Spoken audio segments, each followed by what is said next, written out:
بسم اللہ الرحمن الرحیم۔ یا رب ہمیں تو اپنے ذکر کے لطف سے سرشار کر دے۔ سبحان اللہ و بحمدہ، اللہم صلی علی محمد وعلی آل محمد۔ رب انی لما انزلت الی من خیر فقیر۔ اے پروردگار، تو جو بھی بھلائی میری طرف اتارے میں اس کی محتاج ہوں۔ یا ارحم الراحمین، ہمیں راہ دکھلا ان لوگوں میں جن کو تو نے راہ دکھائی، اور عافیت دے ان لوگوں میں جن کو تو نے عافیت عطا فرمائی، اور کارسازی فرما ہماری ان لوگوں میں جن کا تو کارساز ہے، اور برکت دے اس چیز میں جو تو نے ہم کو عطا فرمائی خیر کے ساتھ، اور بچا ہم کو اس چیز کے شر سے جس کو تو نے مقدر فرمایا، کیونکہ فیصلہ کرنے والا تو ہی ہے، تیرے خلاف فیصلہ نہیں کیا جا سکتا۔ بے شک تیرا دشمن عزت نہیں پا سکتا اور تیرا دوست ذلیل نہیں ہو سکتا۔ برکت والا ہے تو اے ہمارے پروردگار، اور بلند و بالا ہے۔ یا ارحم الراحمین، مغفرت فرما مومن مردوں اور عورتوں کی، اور ہم ساری مسلمان عورتوں اور مسلمان مردوں کی۔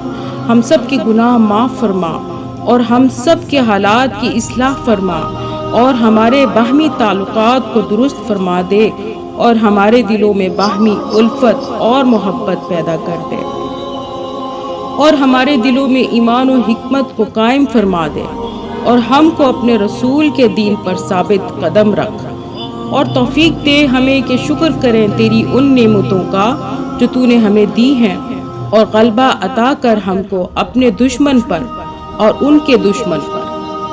یا ارحم الراحمین، تیری ذات پاک ہے اور تیرے سوا کوئی معبود نہیں۔ یا ارحم الراحمین، مسلم افواج کی مدد فرما، اور کفار و مشرکین پر اپنی لعنت فرما جو تیرے رسولوں کی تکذیب کرتے ہیں۔ یا تو ان کو ہدایت دے دے، اگر ایسا نہیں تو ان کے آپس میں اختلاف ڈال دے، اور ان کی جماعت کو متفرق کر دے، اور ان کی طاقت کو پارا پارا کر دے، اور ان کے قدم اکھاڑ دے، اور ان کے دلوں میں مسلمانوں کا رعب ڈال دے، اور ان کو ایسے عذاب میں پکڑ لے کہ تو ہی پکڑ سکتا ہے، کہ تو قوت و قدرت والا ہے۔ ربنا تقبل منا انک انت السمیع العلیم وتب علینا انک انت التواب الرحیم۔ آمین یا رب العالمین۔ اللہم صلی علی محمد وعلی آل محمد۔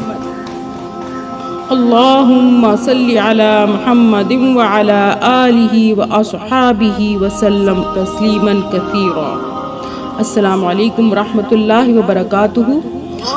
نصیحت ہے، اگر ہماری روزمرہ کی گفتگو لکھی جائے اور آخر میں ہمیں دکھائی جائے تو کیا وہ اس قابل ہے کہ کسی کو دکھائی جا سکے؟